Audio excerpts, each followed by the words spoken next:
Working capital days help us assess how long cash is tied up for in the business.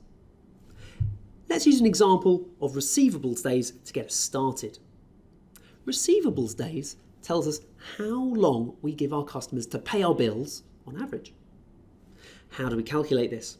Well, you take the ending receivables amount from the balance sheet at maybe the end of the year, and you divide that by the sales for the same period, the year. I'm going to make up some figures. Let's say my ending receivables was 10 and my sales for the year was 120. I can clearly see that that is about 1/12. 1/12 of my sales has still not been paid by my customers. 10 of the 120 is outstanding. If 1/12 is still outstanding, then I give my customers about a month to pay their bills.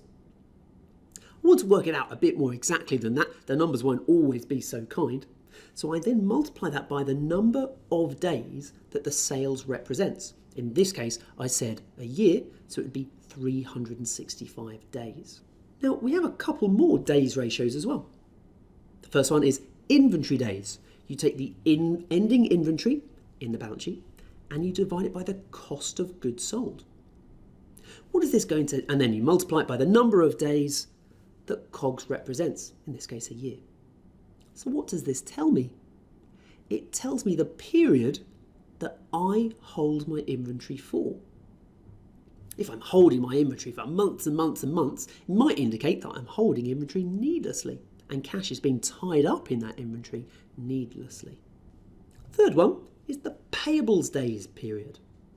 This is where I take my ending payables from the balance sheet and again divide it by COGS.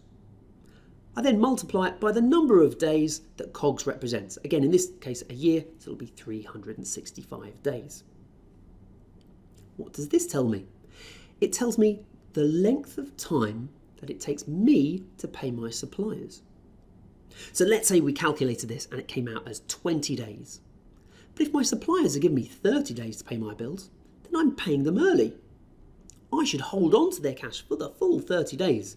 Of course, I want to make sure I don't annoy my suppliers and I don't lose out on any early repayment discounts.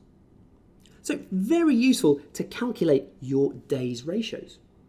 Now you might notice in each case we use the ending receivables, ending inventory, ending payables at the end of the balance sheet date. You can of course use average balances to calculate the ratios. Average balances are commonly used by credit analysts, ending balances for forecasting.